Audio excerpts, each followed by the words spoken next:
Imagina que tienes un modelo de lenguaje ya preentrenado y quieres afinarlo con aprendizaje por refuerzo para que aprenda a usar herramientas, navegar por una web o ejecutar acciones en un entorno.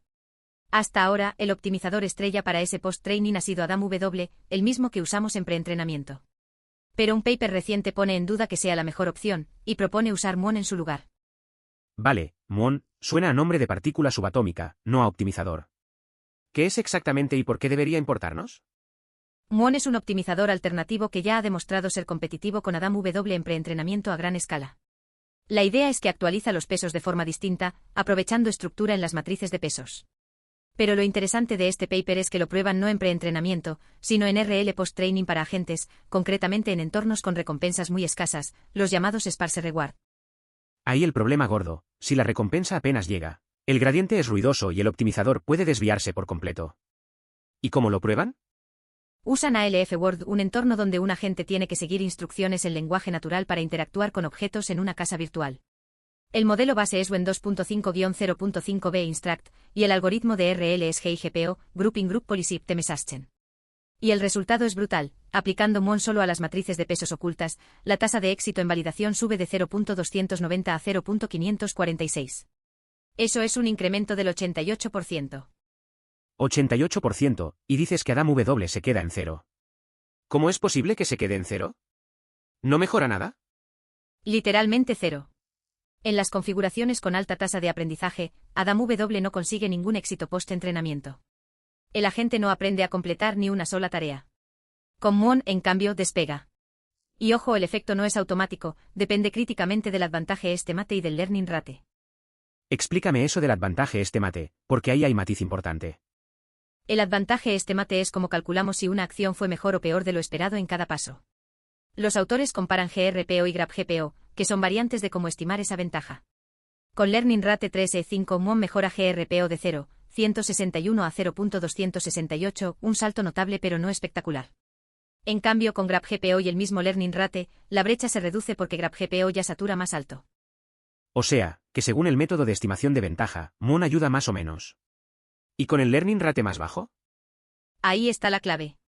Con Learning Rate 1E5 y GrabGPO, Muon alcanza un 0.901 de éxito, y el AUC de validación normalizado sube de 0.399 a 0.556. Pero lo más interesante es la velocidad de convergencia. Llega a 5 segundos de éxito 30 actualizaciones antes que AdamW, y a 0.75 60 actualizaciones antes. Es decir, no solo consigue mejor resultado final, sino que lo hace mucho más rápido. Entonces, la moraleja es que el optimizador importa muchísimo en RL post-training, y que Muon tiene un efecto real cuando se combina con la estimación de ventaja adecuada y el learning rate justo. Exacto. Y los propios autores lo presentan como resultados exploratorios. Falta validación con múltiples semillas, más tareas y otros entornos. Pero la señal es muy clara: ignorar el optimizador en RL post-training puede estar dejando rendimiento sobre la mesa. AdamW no es la única opción, y en entornos con recompensas escasas, Muon parece marcar la diferencia. Una cosa que me llamó la atención, dices que aplican Muon solo a las matrices de pesos ocultas. ¿Por qué solo ahí? ¿No debería aplicarse a todos los parámetros por igual? Buena pregunta. GIGPO, el algoritmo que usan, agrupa los parámetros en grupos dentro de grupos, de ahí su nombre. Y la clave está en que las matrices de pesos ocultas son donde ocurre la transformación de representaciones. Muon funciona especialmente bien en matrices densas porque su mecanismo interno, básicamente, una iteración de Newton-Schulz, tiende a ortonormalizar los pesos, a mantener las direcciones de actualización bien condicionadas. En cambio, los bayes, las normas de capa o las embeddings no tienen esa estructura matricial, así que aplicar Muon ahí no aporta y hasta puede estorbar. O sea, que el truco es que Muon estabiliza las representaciones internas del modelo justo donde más se necesita en RL con recompensas escasas. Porque si el gradiente es ruidoso, tener los pesos bien condicionados evita que el modelo de bandazos. Exactamente. Y eso interactúa con la estimación de ventaja de forma sutil. Cuando el optimizador mantiene las direcciones de actualización limpias, el advantaje estimate, que ya de por sí es ruidoso en entornos sparse, no se corrompe tan rápido. Con AdamW, al no tener esa regularización implícita, las actualizaciones pueden desviar el policy hacia regiones muertas, y de ahí que se quede en 0. Vale, y por eso el learning rate es tan crítico. Con 3E5, la mejora es notable pero no brutal, mientras que con 1E5 y GrabGPO se dispara. ¿La intuición es que con learning rate más bajo, Muon tiene tiempo de ortonormalizar sin dar pasos demasiado grandes? Eso es. Con 3E5 el paso es más agresivo y aunque Muon ayuda, el gradiente ruidoso aún puede desestabilizar. Con 1E5 el optimizador puede hacer su trabajo de mantener los pesos bien condicionados mientras el advantaje te va refinando la señal. Y el resultado es que no solo llegas más alto, 0.901 de éxito, sino que llegas antes, 30 actualizaciones antes para alcanzar 5 segundos de éxito, y 60 antes para 0.75. 60 actualizaciones antes en un entorno donde cada actualización es costosa computacionalmente, eso es un ahorro enorme. Básicamente, eligiendo bien el optimizador y el learning rate, puedes obtener el mismo rendimiento final con la mitad de iteraciones, o un rendimiento muy superior con las mismas. Claro. Y eso cambia la ecuación económica del RL post-training. No es solo que Mon sea mejor, es que la combinación optimizador-estimador de ventaja learning rate es un espacio de diseño que apenas estamos explorando. Este paper es una primera señal de que ahí hay mucha ganancia por explotar. Cambiando de tercio, hay un paper sobre matching de nubes de puntos que me ha llamado la atención. Habla de alinear puntos cuando estos forman clusters, y propone algo llamado Laplacian-Optimal Transport. ¿Qué problema resuelve exactamente? Imagina que tienes dos mapas de sensores de la misma zona, tomados en momentos distintos. Cada punto es una lectura, pero los puntos individuales no tienen identidad. Si un punto está en una región densa, da igual cuál emparejes con cuál, lo que importa es que la región de la izquierda corresponda a la región de la derecha. El problema clásico de matching punto a punto no captura eso. Claro, porque si los puntos son intercambiables dentro de un clúster, forzar una correspondencia uno a uno no solo es innecesario, sino que puede generar alineaciones erróneas. ¿Y el transporte óptimo tradicional no maneja esto? El transporte óptimo clásico, el de Kantorovich, busca un plan de transporte que minimice el costo de mover masa de una distribución a otra. Pero no tiene en cuenta que los puntos viven en grupos coherentes. Si los puntos están muy cerca, el transporte óptimo puede dispersar masa de un clúster a varios, rompiendo la estructura. Ahí entra Laplacian-Optimal Transport. ¿Qué hace distinto?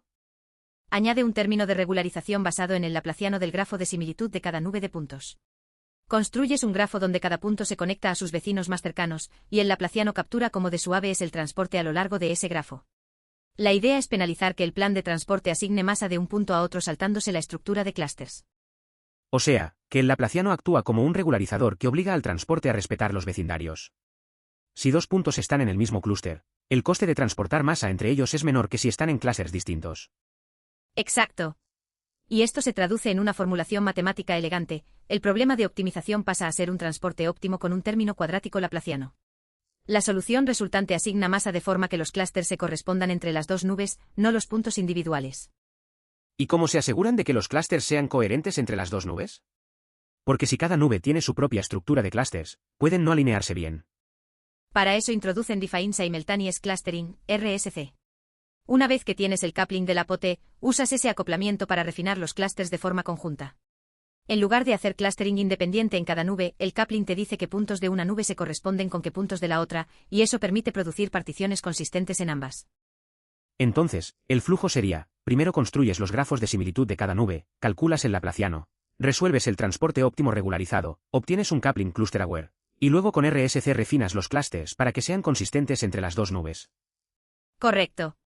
Y el resultado son alineaciones que tienen sentido semántico. Piensa en datos médicos. Si alineas imágenes de distintos pacientes, no quieres que un punto de un órgano se empareje con un punto de otro órgano solo porque están cerca en el espacio. Quieres que el hígado se corresponda con el hígado, aunque dentro del hígado los puntos puedan intercambiarse. Eso es clave. Y en el paper demuestran que funciona mejor que el transporte óptimo estándar y que métodos de clustering independiente. Sí, con experimentos en datos sintéticos y reales. El laplaciano introduce una regularización que respeta la geometría intrínseca de los datos, y RSC produce clústeres más estables e interpretables. Es una forma de decir, no trates los puntos como islas, trata los clústeres como unidades. Vale, entiendo que la POT te da un acoplamiento entre nubes de puntos que respeta los clústeres. Pero una cosa me preocupa, si cada nube tiene su propia estructura de clústeres, ¿cómo te aseguras de que los clústeres sean coherentes entre las dos? Porque podrías tener un clúster en una nube que se parta en dos en la otra. Y el coupling no te resuelve eso automáticamente. Buena observación. Ese es exactamente el problema que resuelve Defined Simultaneous Clustering, RSC. La idea es que el coupling que obtienes de la POT no es el destino final, sino una guía para refinar los clústeres de forma conjunta. En lugar de hacer clustering independiente en cada nube, que puede producir particiones inconsistentes, usas el acoplamiento para alinear las particiones. O sea, que el coupling te dice qué puntos de una nube se corresponden con qué puntos de la otra. Y con esa información puedes ajustar los clústeres para que sean coherentes en ambas. Exacto. Piensa que tienes dos mapas de sensores de la misma zona geográfica, tomados con meses de diferencia. Un sensor puede haber captado más puntos en una región porque ese día había más cobertura, y el otro puede tener un clúster más grande porque la muestra fue distinta. Si haces clustering por separado, el primer mapa puede tener 3 clústeres en una zona y el segundo solo 2. Pero tú sabes que semánticamente deberían coincidir. Claro, porque la realidad física es la misma. Y el coupling de la POTE te da esa información de correspondencia que el clustering independiente no tiene. Eso es. RSC toma el coupling y lo usa como una restricción. Los clústeres en ambas nubes deben ser consistentes con ese acoplamiento. Si el coupling te dice que el grupo de puntos A en la nube 1 se corresponde con el grupo B en la nube 2, entonces el algoritmo fuerza que A y B sean tratados como una misma región. El resultado son particiones que no solo tienen sentido dentro de cada nube, sino que son compatibles entre ellas. ¿Y cómo se traduce eso en la práctica? Porque imagino que no es tan sencillo como decir, que coincidan. No, requiere un proceso iterativo. Básicamente alternas entre usar el coupling para ajustar los clústeres, y luego recalcular el coupling con los nuevos clústeres. Es un bucle de refinamiento que converge a una solución donde tanto el acoplamiento como los clústeres son consistentes. Los autores demuestran que este proceso supera las limitaciones del clustering independiente, que puede ser muy inestable, cambiar ligeramente los datos de entrada y las particiones varían por completo. Y en el artículo usan datos médicos, ¿no? Ponme un ejemplo concreto de donde esto marca la diferencia. Imagina que alineas imágenes de resonancia de distintos pacientes para hacer análisis de población. Cada imagen tiene puntos que corresponden a tejidos, hígado, riñón, bazo. Dentro del hígado, los puntos individuales son intercambiables, pero la región del hígado debe corresponderse con la región del hígado en el otro paciente. Con la POTE y RSC consigues que el matching respete esa estructura semántica, el hígado se alinea con el hígado, el riñón con el riñón, aunque dentro de cada órgano los puntos se emparejen libremente. El clustering independiente, en cambio, puede mezclar tejidos porque solo mira distancias geométricas locales. Entonces el conjunto la POTE más RSC es como decir, primero respeta la estructura de vecindarios con el laplaciano, y luego asegúrate de que los clústeres que defines tengan sentido de forma global. Una doble garantía. Exactamente. Y por eso los resultados son más estables e interpretables. No es solo hacer matching, es hacer matching con conciencia de que los datos tienen estructura de grupo, y que esa estructura debe preservarse en la correspondencia. Cambiando completamente de tema, hay un paper que propone un hardware completamente nuevo para Machine Learning probabilístico. Habla de computación termodinámica con circuitos superconductores. ¿Qué es exactamente eso? Es una propuesta bastante radical. La idea es que en lugar de simular procesos estocásticos en hardware digital clásico, que es caro y lento, aproveches directamente procesos físicos analógicos para hacer el trabajo pesado. Concretamente usan circuitos superconductores con ruido térmico para muestrear de modelos basados en energía. O sea, en lugar de que el software simule la aleatoriedad, el propio hardware genera muestras aleatorias de forma natural, usando el ruido térmico que de por sí existe en los circuitos. Suena a aprovechar un defecto como virtud. Exacto. El ruido térmico siempre ha sido un problema en electrónica, pero aquí lo convierten en el motor del cálculo. La clave está en la dinámica de Langevin, que describe cómo evoluciona un sistema cuando tiene una parte determinista, la energía potencial, y una parte estocástica, el ruido térmico. Si puedes implementar potenciales de energía ajustables en hardware, entonces el propio circuito se convierte en un muestreador de una distribución de probabilidad. Vale, entonces la idea es construir un circuito cuya energía potencial sea exactamente la función de energía de tu modelo probabilístico, y dejar que el ruido térmico haga el muestreo. ¿Pero cómo ajustas esa energía en tiempo real? Porque un modelo de Machine Learning cambia sus parámetros constantemente. Ahí está la gracia del blueprint. Los autores proponen usar circuitos superconductores con uniones Josephson, que permiten ajustar la energía potencial mediante señales de control externas. Es como tener un paisaje de energía que puedes esculpir eléctricamente. Y como los circuitos superconductores operan a temperaturas criogénicas, el ruido térmico está controlado y es predecible, no es el ruido caótico de un chip a temperatura ambiente. Entonces, el modelo se programa, configurando los potenciales de energía, y luego el hardware muestrea de la distribución correspondiente en tiempo real, sin necesidad de ejecutar algoritmos de muestreo como MCMC o HMC. Exactamente. Y esa es la gran ventaja en eficiencia. Los algoritmos de muestreo clásicos como Markov-Chain en Monte Carlo requieren múltiples pasos secuenciales, cada uno con operaciones aritméticas costosas. Aquí el muestreo ocurre de forma física y paralela, el sistema evoluciona naturalmente hacia el equilibrio termodinámico, y las muestras que obtiene son directamente extraídas de la distribución de Boltzmann de ese sistema. Boltzmann, háblame de eso. Porque si el hardware implementa una energía potencial, la distribución de probabilidad a la que converge es la de Boltzmann, ¿no? Es decir, la probabilidad de cada estado es proporcional a E acento circunflejo, energía barra diagonal temperatura. Justo. Y la temperatura la controlas tú mediante el nivel de ruido térmico en el circuito. Así que puedes ajustar qué tan exploratorio es el muestreo. A temperaturas altas el sistema explora más, a temperaturas bajas se concentra en los mínimos de energía. Es como tener un parámetro de temperatura que puedes modificar en tiempo real, algo que en software es computacionalmente costoso.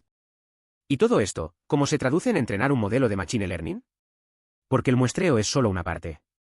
Necesitas también calcular gradientes para actualizar los parámetros. Ahí entra lo de diferenciable en el título. El blueprint describe cómo hacer que todo el proceso sea diferenciable, de forma que puedas propagar gradientes a través del hardware. Básicamente tratas el circuito termodinámico como una capa más de una red neuronal, pero una capa que ejecuta muestreo físico en lugar de operaciones matriciales.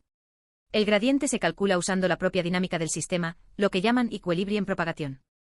O sea, que el hardware no solo acelera la inferencia, el muestreo, sino también el entrenamiento, porque los gradientes se obtienen de forma natural del comportamiento físico del circuito. Exacto. Y los autores hacen un análisis teórico y numérico del consumo energético y la latencia. La conclusión es que para modelos probabilísticos como máquinas de Boltzmann o modelos gráficos, este enfoque podría reducir el consumo energético en órdenes de magnitud comparado con hardware digital clásico. No es una solución para cualquier red neuronal, sino para aquellas donde el muestreo es el cuello de botella. ¿Y hay algún prototipo real? Porque hasta ahora suena a teoría y simulaciones. Sí presentan una realización experimental preliminar con circuitos superconductores de unión Josephson acoplados a una fuente de ruido térmico controlada. Es un prototipo pequeño pero demuestra que el concepto funciona. El circuito genera muestras de una distribución de probabilidad ajustable y la energía consumida es mínima porque los superconductores no tienen resistencia eléctrica. El camino hacia un chip completo es largo, pero el blueprint muestra que los componentes básicos existen. Entonces, resumiendo, estamos hablando de un hardware especializado para modelos probabilísticos que aprovecha procesos físicos, estocásticos para hacer muestreo y entrenamiento de forma mucho más eficiente que un GPU o TPU. Pero limitado a modelos basados en energía, no a cualquier arquitectura. Eso es. Y dentro de ese nicho, el impacto potencial es enorme. Piensa en aplicaciones como modelos generativos, inferencia probabilística en sistemas de recomendación, o simulaciones de física donde necesitas muestrear distribuciones complejas. Todo eso hoy se hace en software y es lentísimo. Si logran escalar estos circuitos, podríamos tener aceleradores de probabilística tan comunes como hoy lo son los GPU para Deep Learning. Una última curiosidad, ¿por qué llamarlo termodinámico, y no simplemente analógico o estocástico? Porque la inspiración y el marco teórico vienen directamente de la termodinámica estadística. La dinámica de Langevin, la distribución de Boltzmann, el equilibrio termodinámico, todos son conceptos prestados de la física estadística. El nombre refleja que no es solo hardware analógico, sino que el principio de funcionamiento es literalmente el de un sistema termodinámico en equilibrio. Es computación que ocurre porque el sistema tiende naturalmente al equilibrio, no porque un reloj sincronice operaciones. Hay un paper que me ha dejado alucinado. Se llama Activision, y es un benchmark para medir si los modelos multimodales realmente ven de forma activa, como hacemos los humanos. Y los resultados son demoledores. Cuéntame, porque el concepto de observación activa es clave y casi nunca se mide. La visión humana no es una foto fija, movemos los ojos constantemente, redirigimos la mirada según lo que vamos entendiendo. Es un bucle cerrado entre percepción y razonamiento. Exacto. Y el benchmark está diseñado para forzar exactamente eso, tareas donde no basta con describir una imagen estática, sino que necesitas mirar, interpretar, y volver a mirar en función de lo que vas descubriendo. Nada de un solo vistazo. ¿Y qué tipo de tareas incluye? Porque diseñar un benchmark así no es trivial. 17 tareas en 3 categorías. Por ejemplo, encontrar un objeto que cumpla múltiples condiciones visuales, o seguir una secuencia de cambios en una escena. Cosas que para un humano son inmediatas porque vamos mirando y actualizando hipótesis sobre la marcha. ¿Y los modelos? Supongo que no lo hicieron bien por cómo lo dices. No, es que es humillante. El mejor modelo, GPT 5.5 con el nivel de razonamiento más alto, resuelve solo el 10,6% de las tareas. Y ojo, 11 de las 17 tareas las puntúa con 0. ¿0? Claude Fable 5, que arrasa en razonamiento y coding, saca un 3,5%. 3,5%, y los humanos, supongo que cerca del 100. 96,1% de media entre los 3 participantes humanos. No es que los modelos sean malos, es que carecen de una habilidad básica que tenemos hasta los niños: mirar algo, formar una hipótesis, y volver a mirar para verificarla. Y lo más interesante es que el paper aborda una posible trampa, que los modelos escriban su propio código de visión para procesar las imágenes. Porque si no pueden mirar activamente, quizá pueden programar un script que haga el trabajo. Y eso tampoco funciona. El paper demuestra que el código que generan es poco fiable en imágenes realistas. Y lo peor es que para detectar los fallos de ese código necesitas precisamente la percepción activa que les falta. Es un círculo vicioso. Claro, porque si el código se salta un detalle o interpreta mal una región, el modelo no tiene la capacidad de darse cuenta y corregir la estrategia. No hay bucle de retroalimentación visual. Es como un coche autónomo que solo toma una foto al empezar el trayecto y luego conduce a ciegas. Buena analogía. Y la conclusión del paper es clara. Necesitamos arquitecturas y objetivos de entrenamiento que cierren el bucle percepción-razonamiento. No basta con tener un modelo que vea bien en estático, tiene que saber qué mirar y cuándo. Eso conecta con algo que hemos visto antes, la estructura importa. Igual que en el matching de clusters necesitábamos respetar la geometría de los datos, aquí necesitamos respetar la dinámica de la percepción. No es solo tener ojos, es saber usarlos. Pasemos al último paper, que conecta dos mundos que no siempre se hablan, la ciberseguridad y los vehículos autónomos. Resulta que los coches conectados están llenos de vulnerabilidades, sensores, centralitas, sistemas de infoentretenimiento, y todo eso se documenta en la base de datos CVE, pero en texto plano. El problema es que los equipos de seguridad necesitan esa información estructurada para poder actuar, y ahí entran los LLMS. O sea, quieren convertir descripciones de vulnerabilidades en un formato estándar que los sistemas de Threat Intelligence puedan consumir automáticamente. ¿Y qué formato usan? STIX, Structured Threat Information Expression. Es el estándar del sector para representar amenazas, te dice qué activo está afectado, qué tipo de debilidad es, qué técnicas de ataque se usan. El paper construye un dataset llamado CAV-STIXGEN que mapea vulnerabilidades de vehículos autónomos a objetos STIX, relaciones, y además añade el mapeo a CWE, Common Weakness Enumeration, y a MITRE ATTICK. Vale, y prueban 11 modelos OpenWeight, desde 4B hasta 120B parámetros. ¿Qué tal se defienden? Sorprendentemente bien en algunas tareas. Para los objetos STIX básicos, los SDO consiguen un F1 de 0.94, y para el mapeo a CWE llegan a 0.99. Casi perfecto. Pero donde se complica es en las relaciones entre objetos, los SRO, donde el F1 baja a 0.63. Y el mapeo completo a MITRE ATTICK sigue siendo un desafío. 0.63 en relaciones. Eso me dice que los modelos identifican bien los componentes individuales, pero se enredan al conectar las piezas. ¿Por qué crees que cuesta tanto? Porque las relaciones requieren razonamiento estructurado y conocimiento de dominio que los modelos no tienen internalizado. No es lo mismo decir, esta vulnerabilidad afecta al sensor LIDAR, que decir, el atacante explota esta vulnerabilidad mediante una técnica de denial of service para comprometer la disponibilidad del vehículo.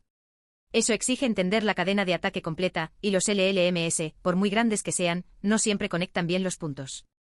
¿Y en el setup multiagente, mejoran? Porque a veces juntar varios modelos compensa las debilidades de cada uno. Mejoran, pero no tanto como uno esperaría. Gemma, 4-31B alcanza 0.91 en SDOs y Codestral, 22B llega a 12 y 43 en SROs. Sigue siendo un salto respecto a un solo modelo, pero el mapeo completo a ATTICK se les resiste. La moraleja es que la automatización de Threat Intelligence con LLMS es viable para tareas concretas, extraer activos, clasificar debilidades, pero el razonamiento sobre la cadena de ataque completa aún necesita supervisión humana.